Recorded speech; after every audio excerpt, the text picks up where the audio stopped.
So if I had another drink, I still need to go get food, and I get to walk to food. I don't know. I don't know how I'm going to do today. Like even without the drink, I have no idea how it would be today. I am starving, and I can't go anywhere. I can't go anywhere for two reasons. I can't go anywhere because I've had 3/4 of a drink. I haven't even had a whole drink. I had 3/4 of a drink. Oh my God, you haven't drank the whole drink. Yeah. Wow. But also, I can't go to Ray's because I still test positive for COVID. Oh no. Okay. Yeah. Well, we live in a rural area where we don't have a DoorDash or a Grubhub or anything like that. We cannot get delivery. So during this, I have a couple topics to talk about clearly on my notes, but also we're going to figure out what I'm going to have for late lunch or early dinner. All right. Luckily, you can walk places. And I can also order places, so it's not a big deal. Yeah. We ate the dumplings, didn't we? We ate the pot stickers. We had the pot stickers yesterday for lunch. We ate all of them, and they were delicious. We have ice cream. We do. The camera bump was because of a dog, and it was Leia who was laying down on the camera stand. We have ice cream. We did get Ray's was having a sale. I'm no longer testing positive for COVID. I need to talk about Korea food. Oh my God, I can't with your fucking. I didn't even send you all the pictures. I know milk's not good for like mucus and stuff. I have. It's so good for taste buds. Let's get this back on. But I have a dry cough right now. Anyway, Brandon was in Korea, and the pictures that he fucking sent of his Korean food experience looked like pictures. It was a travel TV show. Like somebody feed Brandon. I am so out of it. I didn't know we were back on. We've been back on for a bit. Yeah, it's been at least so like 24 hours. No, I'm just kidding. I gotta tell you, like when I traveled, my favorite part was the food. So okay, always the food. Oh yeah, I would love to try. I will get into the food and the things and the fantastic people and clearly the soju. For those of you on this is only YouTube, so I have 7 months of soju behind me, given to me as a gift. Would you pack that with your clothes? In my suitcase, yeah. Okay. So I just stick it in the middle of clothes and acts as a dampener. Anyway, so one of my favorite things I did. So I had one day off on the Sunday, but in Gwangju everything's closed on Sunday. So I walked around the city, but everything's closed. So shit. Okay. So I go to a store called Lots Max. It's like Walmart. Well, it's not Walmart on steroids. It's just a multi-level store, many things in there. And I walk around and see some food, and I go, you know what? I'm going to get this. And I got a bucket of fried chicken. I just really wanted it. I get this bucket of fried chicken. I take it back to my hotel room. And then I have to use YouTube TV because they had 3 channels that spoke English on the TV. Discovery Channel, Science Channel, and Smithsonian. Hey, that's good choices. I mean, yeah. And so I watched the last day about an hour American Princesses. Oh. Which was about like Grace Kelly, for example. Oh, okay. Yeah, okay. These types of people. Anyway, yeah. So I have this bucket of chicken, and on YouTube TV, I put on Anthony Bourdain in Korea. Oh God. And as he's doing his thing, I'll get into that. I'm looking at him eating my chicken and go, I'm just like him. Let's hope it's not the same ending. Well, no. But in the Korean show, a lot of things he did, I had done previously, and will have done later that next week as well. Like, for example, in Korea, it's extraordinarily common for you to go out with your coworkers almost every day after work. Oh, yeah. And by go out, I mean you have some food, but you have the soju. Mm-hmm. And I have learned, I don't know if this is just them or in general, it's almost impolite to have an empty shot glass in front of you. And the soju is only like 20%. So it's like you can down them for a while and you feel good for a long time. So we fill the shot glasses, Jen. And it's very important that you do not fill your own shot glass. Typically, the youngest person will have filled the older people's shot glasses. And when I learned about that, I poured everyone's shot glasses. Oh, that's nice. And then they told me, you're now Korean. It's a very Korean thing to do. You're honorary Korean. We would constantly have these shot glasses soju, Chen, we would do and shot it, and we've had the most amazing Korean barbecue out there. These pictures, let me tell you, some of my favorite bites of all time. And you can think you have some amazing bites. There were two specifically in Korea. I thought this is just fucking incredible. Had the right sauce, the barbecue in front of you, the wrap, the sauce, the little toppings, fucking phenomenal. And then on another night, we went to go get sashimi.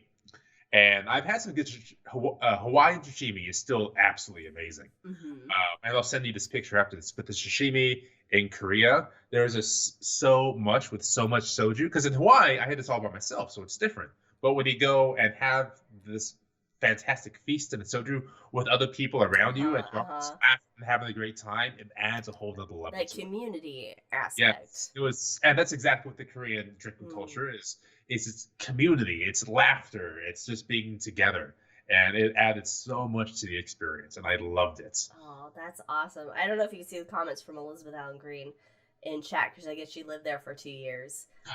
So she's asking you some questions and stuff. Like, were you in Jeollana? Oh God, I can't right now. I was in Gwangju. About 4 hours south of Seoul. Okay. But I did see North Korea. That's Well, not green. Okay, sorry, Elizabeth. Sorry.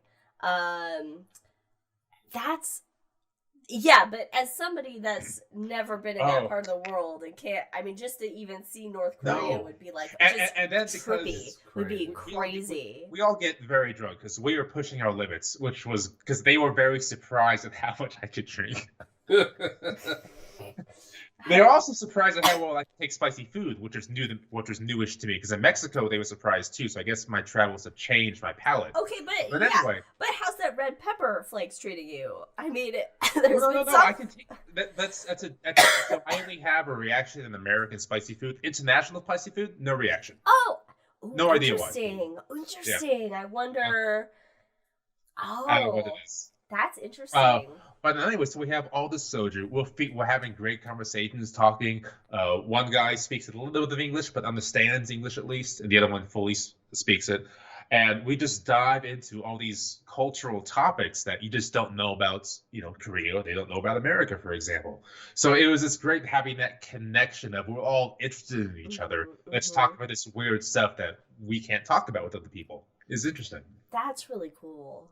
That kind of also validates those travel shows a little bit, because sometimes you don't know if it's just like something set up and fake, but it really does then validate, like, oh, these places really do have more of that, like, that community, like, you get that culture. I have, just in the last 3 years, I know 13 other countries, for example, I've been to, and almost every country you do have that experience of, if you go out with other people, if you meet other people and they just start talking to you, they find out where you live, there's just a connection and everyone is interested in each other, even if the political beliefs are different. And as liberal as I am, and not as liberal as some people I've talked to, but we all still get along, and it's just so much fun learning and talking to each other. It is like a travel show I've been on the last couple of years. That's awesome. So that's so basically, the isolationism of America is not pervasive through the rest of the world. It's just us. This isn't exactly it's just us. It's not a good thing. My mind's not there at the more. The doctrine, not Monroe Doctrine. It's not the Monroe Doctrine anymore. So we're less isolationist in the Monroe Doctrine. Well, yes, but I'm just saying Okay, so it is but more accepting elsewhere in the world than it's only the last land couple of the decades. free. I think that all these people that espouse isolationism need to go out and meet people from another country. Well, yeah. I mean, but also you still meet the people from other countries who believe in isolationism as well. Like, for example, on the plane when I was going with. No, I have a conversation with them. It's hard to. Okay, I've been to China, and it's hard to sit down with somebody and have a meal, a communal meal. Also to do, take a shot with people and give them a, a cheers, whatever it is. You know, you say something nice about them. It's hard to meet with those people and then walk away and see them as an enemy. Yeah. And then want to be isolated from them. You then become, in a very Buddhist kind of way, they are your brother, they are your sister. It's like what, Churchill sitting down with whoever, having like whiskey or something, and like hashing out things. So in Buddhism, you will see. I mean, they talk about how everybody is your mother. Having a conversation with somebody, a meal, a drink, whatever. You're gonna see them as a person. Right. You're gonna be connected to them, and then if you see them as your mother, you're going to be a lot less likely to strike them in some kind of way. Right. Basically, all diplomacy should take place over a meal and some drinks. And you mentioned communal meal. Communal meal is not just you eating this together. It's you're all sharing the same plates, a lot of times the same utensils. Yeah, you're all sharing. Korea, it is like that. It is that shared plate, just like... which is very hard for me to do. I know. Yes. It's very hard for me to do. You have to lean into that culture when you're there. You just accept it. But I've done it. Done it. And after there were two things. There were two things when I went to China. Where the first time was I go with Mr. Lee, and we go to I don't know where we were. It doesn't matter. It was a blur. It was my first trip. Yep. And he was like, okay, so we're going to meet basically the CEO of this science center thing. And I was like, look, I can just go back to the hotel. There's no need. No, he's like, no, you need to go. We had a meal. We were giving each other compliments over shots. I don't know what the fuck he's saying to me. He doesn't know what I'm saying to him. But it was a great time. It was a great time. We had great conversation, as much as you can between yourself, a CEO, and an interpreter. Like me and Nacho in Colombia. Love you, Nacho. Yeah, and the second time they took me out to get me drunk. That was their stated purpose. Yeah, that's the... And I was like, I got a podcast, so good luck with this. Where the whole goal is for us to just drink and talk about astronomy. So I can probably... it's ended poorly before. Early on, we learned. Yeah. We learned. But in China, though, your shots are thimble-sized shots. Yeah. They aren't big. Yeah. Not in Korea. Yeah. And so they think they're like, you can really drink a lot. And first of all, it's like, well, I got a podcast. Second of all, these are thimble size. This is like not even big for a hobbit. This is, these were small and whatever. But yeah, it's about that sense of just like a shared experience and then community. They wanted to know all about my tattoos. They wanted to know. It's a safe space, open forum. Yeah, they wanted at that point it was, why Trump? And then you go, no fucking clue. I'm sorry. The weirdest. Twilight Zone for me too. The weirdest time in China was. I'm doing a training. We go to lunch, and I'm sitting there eating, and there's Trump on the fucking news, and they have it in English. Yeah, they have him talking in English. This is a speech at the UN. He's speaking in English, and then they, dub Chinese over it, right? And so, he's basically blasting China and talking about how China is just evil and all this kind of shit, and I'm just like, as an American sitting there like, I didn't vote for him. I didn't vote for him. I didn't vote for him either time. Didn't vote for him. Right. Nope, didn't do it. I don't know. At the same time as well, it's not like everyone still shares your liberal beliefs. So, for example, when I was going down to Paraguay. The person sitting next to me, she was from Peru, But she kept going off on how Trump loves his country and how everybody should support Trump because he loves it more than anything else. And there was no, but it was still because that is like how Bolsonaro, for example, in Brazil got power because people just assume he loves his country, like Trump loves the country more than anything else. So it's a cult of personality as well. Mm-hmm. But even though I didn't agree with her, we were still able to talk about it as well. Right. So it was interesting. And I think like so there's people here that are like big Trump people, and I think if we just sat down and had a drink and said, okay, look. Leave all the hyperbole aside. Don't attack each other. Just, why do you like Trump so much? And I'm not going to say anything bad about you personally. In my head, I'm going to call you a racist, but whatever. But I think we can have those conversations. Yeah. And the problem is that right now in this country, though, we're not at a point where we can have those conversations. Are you cold? So I'm a little chilly. So I think if Venusians were real, we could sit down with them and talk politics and just enjoy each other as life forms. I was about ready to say, they're used to things getting a little hot, a little spicy. Yeah, so you're a little explosive. You're cold. And meanwhile, I'm like, man, it's hot. I don't know. I haven't been outside yet since I've been back. It's been raining all day here, so. Oh, there was nothing. So I do want to talk about Venus and science fiction, but I in my notes as well. We talked about the Messenger program going to Venus and looking back at Earth as if it was an exoplanet and studying it. There was a Messenger. Sorry, not Messenger. That was Venus Express. Yes, thank you, Venus Express. So they looked back at Earth, saw the pixel, and tried to judge if there's signs of life. So on YouTube, there's about an hour and a half talk by Carl Sagan explaining how to look at Earth to search for signs of life and intelligent life. And he gets down to like 100 meters per pixel until he figures out there's some kinds of life down there. Oh. And it's actually a really cool talk. So I suggest looking that talk up. I'm sure I can find it in my history. Really fun. I had it on the background when I was cleaning the place. It was really fun. Anyway, so now back to Venus.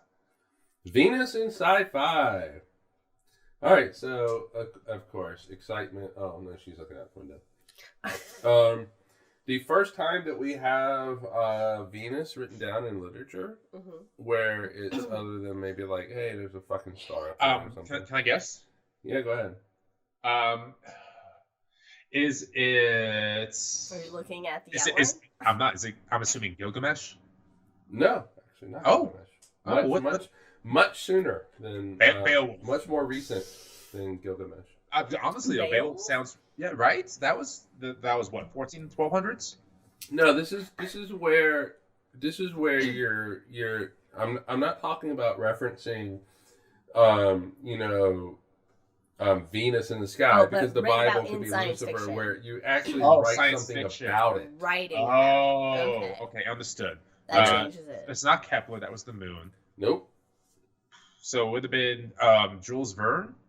Nope. I don't know. Pierre Gassendi, who is French, 1592 to 1655. Oh, so okay. Yeah, he was the first to write about the possibility of life on Venus. Hell yeah. What was the story? Is it boring? No, I'm at that point where I just yawn. What was the story about? He was talking about, in it, he was talking... Now, he's talking about life on Venus and how it might look, and it was less evolved than life here on Earth. Obviously, okay. Naturally. Okay. Well, that's actually interesting that somebody before, well, I guess it could be around when he's lived during Galileo looking at Venus through a telescope. But just, I don't know, it just seems weird, somebody just thinking about Venus and what life would be like on Venus during that time. That's eventually how every thought eventually comes. It gets weird, he thought about that, and then everything else follows. So it's always that initial thoughts. Yeah, so then next up, also French, 1657 to 1757. Like Venus. Bernard de Bouvier de Fontenelle. I like it. He wrote a book in 1686. I'm not even going to try to pronounce. Oh, okay, I'll try it. Entretiens sur la pluralité des mondes. It sounds like you just cast a spell in Latin. It does.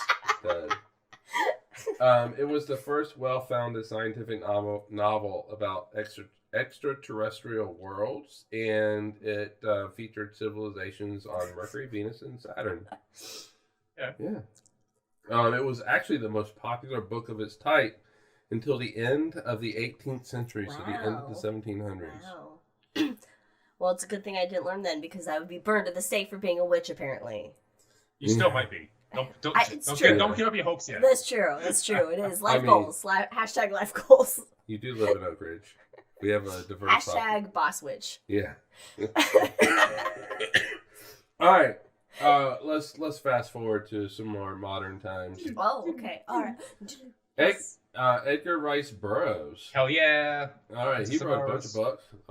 I have read none of these, and I'm hoping Brandon might have at least one. But I am actually looking at thinking about. There's one I see that I'm like, all right. Adding some of these. Is it Pirates of Venus? Yes, 100% Pirates of Venus. 1934, Pirates of Venus. 1935, Lost on Venus. Oh. And then 1939, some dude named Carson. Carson of Venus? Carson of Jimmy? Venus. No, that's too early. Carson of Venus. Yeah, Escape of Venus, and then The Wizard of Venus, which was Escape in 1970. on Venus. That could have been the prequel to Escape from New York. Sure. Or a sequel. New York. No, that was New York, Escape LA, from LA, and then Venus. Okay. Let me get Kurt on the line. Yeah. Kurt. I am thinking about Pirates of Venus. I didn't see that last one. The Wizards of Venus? The Wizards of Venus. Yeah, that's because you were talking. Yes, okay. So I'm into Pirates and Wizards, everybody. Pirates and Wizards. But that was posthumously 1970. So he did. He died and then it was published. Yeah. Okay. Kind of like he didn't write it after he died. Early science fiction is kind of a referee. It's kind of a referee. Unless it's Jules Verne, which is a little different, but yeah, it's still good. I mean, I'm interested in Pirates and Wizards of Venus. I want to see what they have to offer.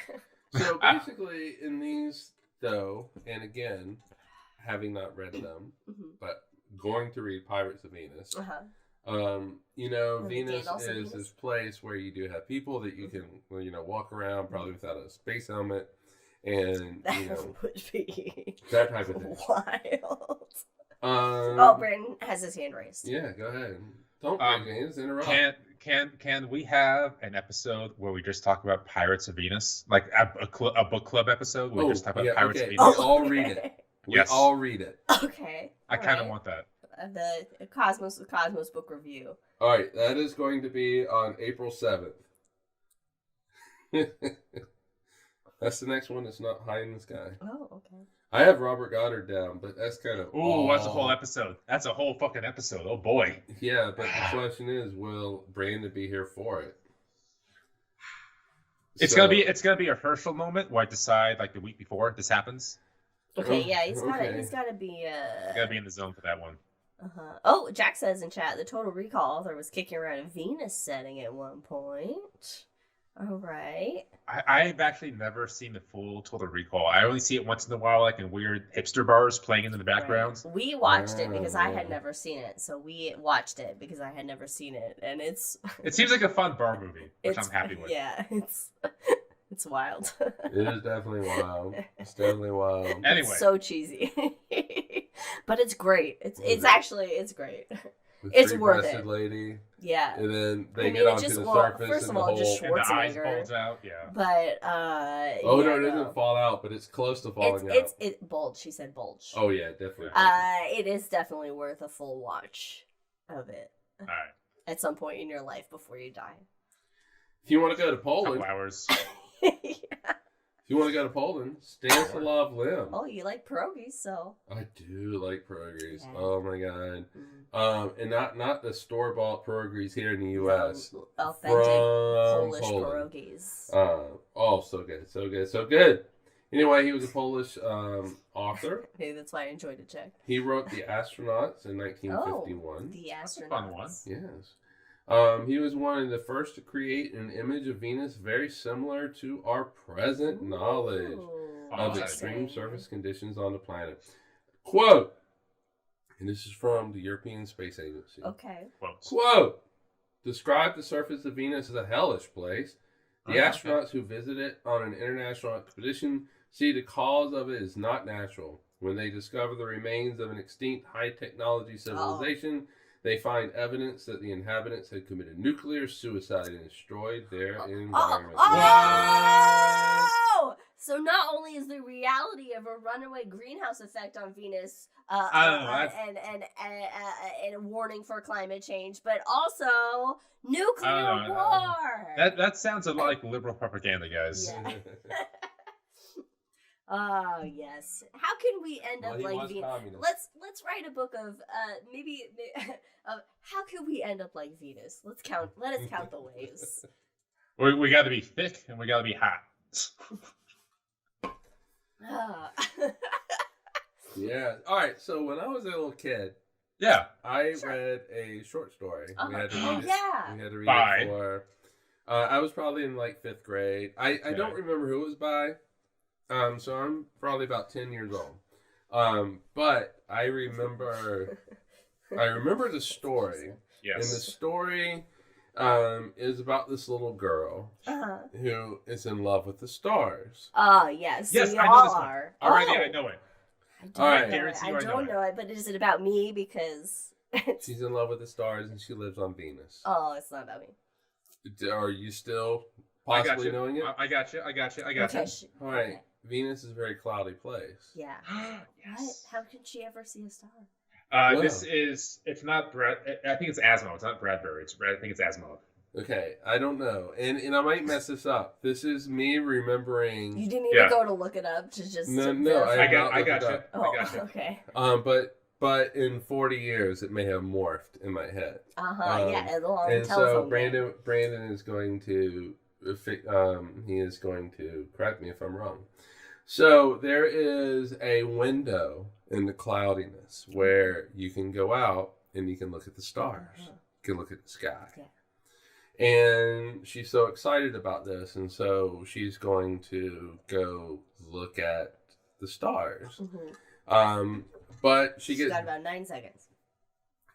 Yeah, I mean, there's a certain amount of time, but everybody goes out. But she gets bullied, right? And she gets locked into a closet. And she's not allowed, she can't get out to go see the stars in the sky. And so she misses it. And this is like, it takes a very long time for the next window to occur. And she just misses it. And I, it's one of those things, it was one of those stories where it's just like, you have all these stories you have to read for your class, but this is the one I remember. Wait, is that the whole story? Does she doesn't get to ever see the stars? No, I think she ends up going. Okay. Yeah, no, she doesn't. I want to say she might leave Venus in the end, but she doesn't get to see it. But it was so sad because I identified with this girl, not for the reasons where she was bullied or locked into a closet, but her love for the stars. I had that love for the stars. And I could go out any night and actually see them. And so the fact that, as a 10-year-old, you would identify with another 10-year-old in a very strong kind of way. And so I identified with this girl, and I was so sad for her that she didn't get to go out and see the. Did you go out and look at the stars for her? No, I don't. I probably did, but maybe not entirely. But I remember this because I did a short story based off the premise off in the space station as well. But it's called All in the Summer Days. All Summer in a Day. All Summer in a Day. The name of it? And it is by Bradbury because it has the same languages. So they lock her in the closet, for example, just to kind of make fun of her because they know that she loves it so much. And they were intending to let her out, but when they see the sun come out, they get so excited and get so happy by it, they forget they locked her in the room. And by the time they remember, the clouds come back and it's raining. And so she misses everything. It feels so. All Summer in a Day, Ray Bradbury. Summer in a Day. Yep. Go take a read. I don't want to. And I had a strong feeling when you mentioned the podcast that would be the story because it is such a good story, and it hits so deeply. Yeah. All right, I'm gonna text this to us just so that. All summer 1954. Wow. Both my parents were alive. I won't say how old they are because I won't do that. But My mom's still 45, so. Yeah, so that was it, and it has stuck with me. It has it has the feels. You feel it. It was a powerful story, and I just completely felt for that little girl. I identified with her, in that I loved looking at the sky and just thinking about the stars. I mean, because when I was 10 years old, I would look at like Beetlejuice, and I'd be like, or Jupiter, and I'd be like, oh, what would it be like to be there? And in your head, you're like, oh, I wish I was there. I mean, I just wish I was away and could get and was there. Yeah, but then that if you were there, you'd be yeah, but not when you're 10. I know, yeah. No, but but when you're the 10, idea resonates. What's the word? Help me out. Renaissance. What's Renaissance? the word? No. Resonates. Resonates. I'm so tired. I know. Resonates with I you. know. Yeah, I mean, when you're 10, you have an infinite supply Yes, of I oxygen know. in your spacesuit. I know. Yeah. And, I've been many places. Yeah, and so, Which I survived the sinking of the Titanic. we were. So we were talking about something earlier in the episode. I don't know what caused this memory to come alive. But Mike talked about reading this when he was 10 and connecting with this girl in this story that loved the sky so much. But speaking about when you're 10, I remember going camping. This was like a Boy Scout group or something like that. And we were around the campfire after a hike, and we talked about how fast light goes. And they say, okay, I'm gonna start and stop when light has gotten around the planet. That's how fast it is. I'm like, yeah, let's do it. He goes, start, stop. What? And then he did the same thing with the movies, like start, stop. That's so how and to this day I still remember it. So when you're 10, like those moments of resonance, of understanding, really stick with you. Another fun Bradbury short story is called "There Will Come Soft Rains," and I think this is again prescient now. It's about post-apocalyptic, but it's a house that runs all automated.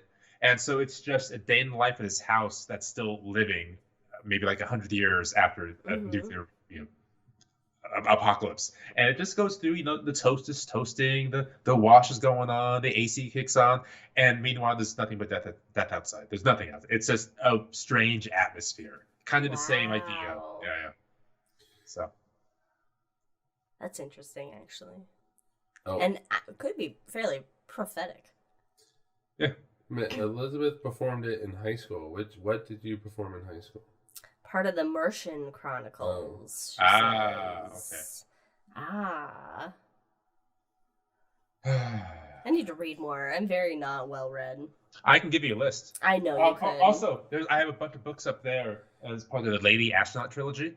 You would I love it. I read them all in like 3 days. It's phenomenal. She said there will come soft rains. There will come soft rains. Yes. Theater. Yeah. The first one is called the Calculating Stars. Fabulous fucking read. It's basically what if in the 1950s an asteroid wiped out the east coast of the United States. And that's like the first 5 pages. Oh. Wow. Jeez. And then from there, you're going to get space. Oh, you know what I forgot to say? The turning point with Venus and the short stories and astronauts and stuff and life on Venus was, like you said, when we learned more about it. It was when the missions to Venus occurred. And so Venera and all that kind of stuff. People, writers, authors went from Venus to Mars. And there's a big shift. And you can see that in literally the books over there, because a lot of these books from the 1930s and 40s, they talk about how Venus is a balmy place with just the humidity, but there'll be ocean, so take your swim shorts. Like they're right there. And then a decade later, it's about how it's a hellscape. Yeah, so it's like, fuck this place, let's go here. Modern literature. Yeah.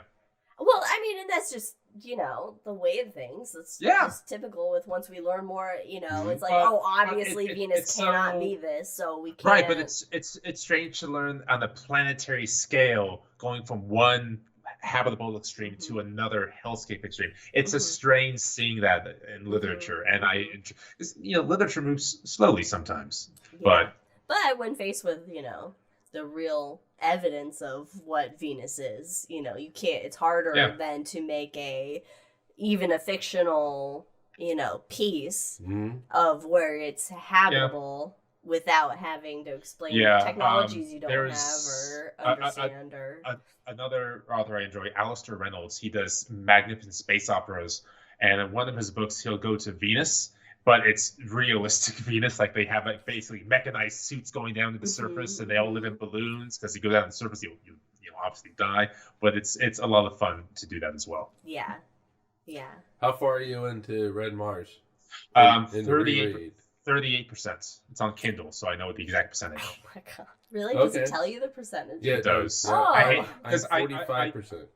I used to have the book, but I kept giving it away. Now I don't have the book anymore because I kept giving it away. It's like my other favorite book that I would never buy again, but I would buy used, Ender's Game.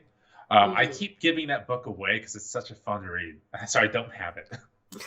I can't buy it new, so it sucks. When you said that you'd given Red Mars away and it hadn't been returned, I was like, oh shit, was that to us? I don't think maybe one copy was, but I don't think it was to you guys. Yeah, no, I'm 45%. I don't have blue or green Mars here. I'm reading. I don't either. Book. Shit, I bought them. Who did I give them to? Or just I put them in there bought them too. So somewhere I've lost them. Here's the thing. I have unfortunately let people borrow so many books, and I don't get them back. So I understand at this point, if I let somebody borrow a book, I'm giving it to them. So I have to make that change. I gave you back the books you lent me. Yeah, have you let us? He let me read the one book with the about the see, I'm very bad. This is what me and reading, because it's harder for me to remember what I read. But you enjoyed it in the moment. I did, and it was that Blackbird with the woman who was like, yes. His face is in my head.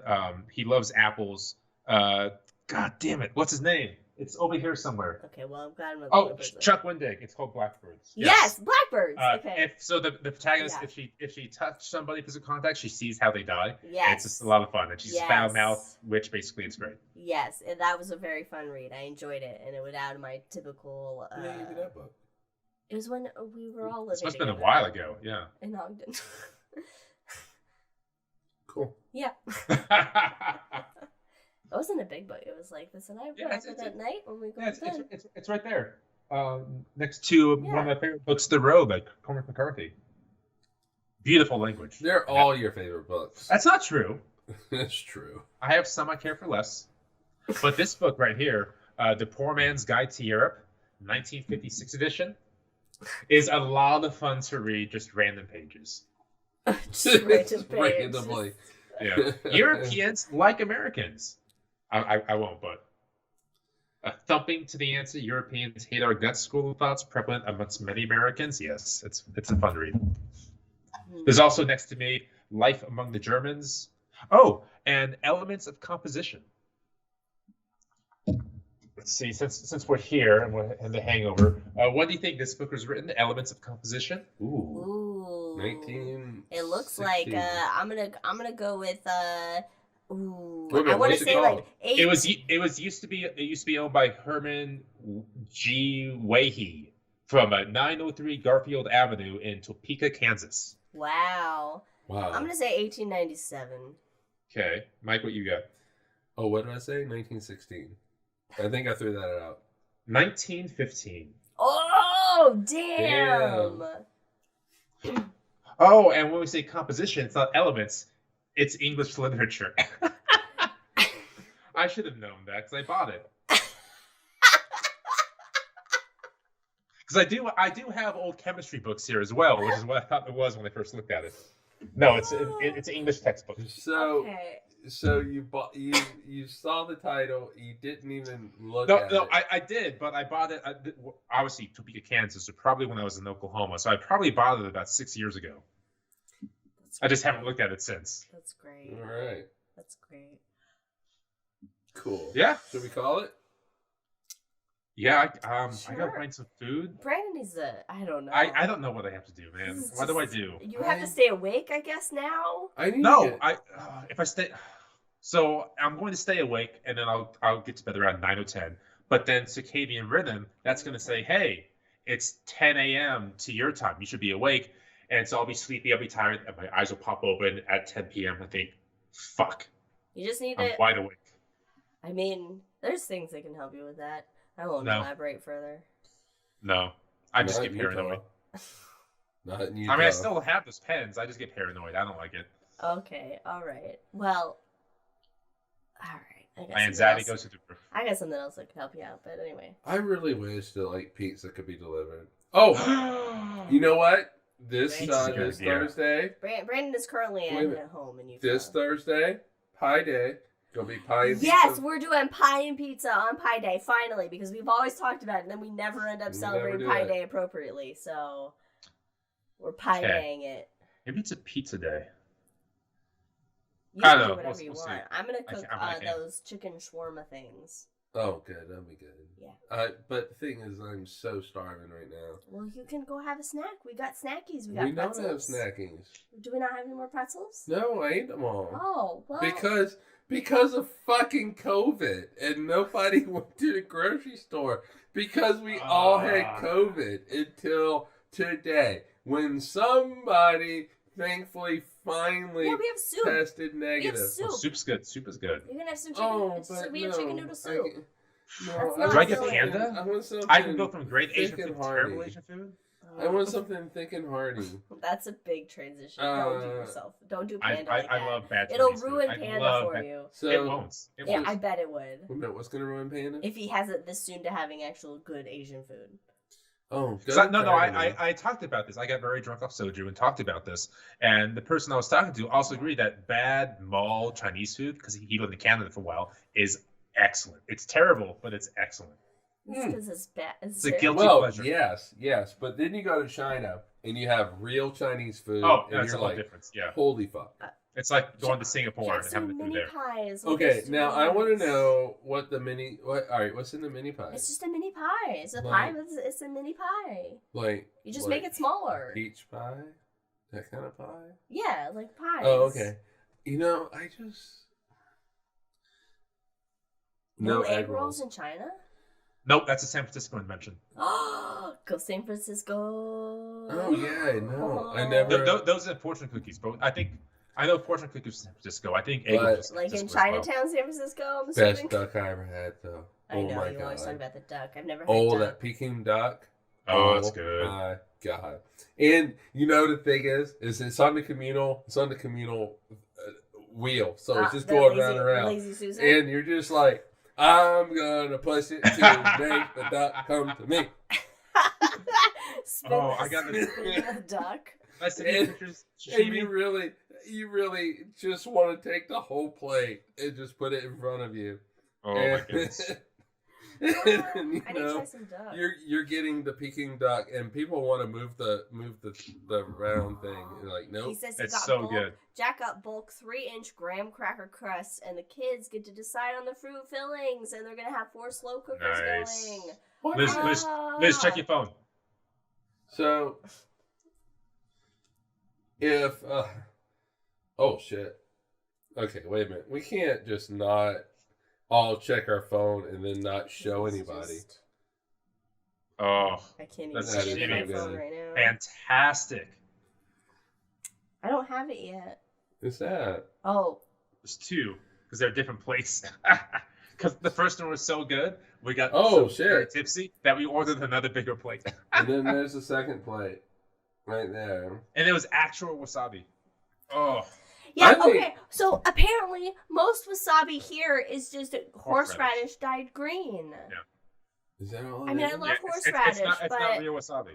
Yeah, I'm disappointed. So this was the first time I had I feel massively lied to. Should we go? Should we get in the car now? No, we cannot get in the car. Yeah, we now. can. We can do it. We absolutely cannot. Let's get in the car now. We will not be getting in any car. Don't worry. Let's take Jack and Leia and Winter. We definitely won't be getting in the car with our precious animal children. And then we will drive 101 miles. Can't be 100 miles.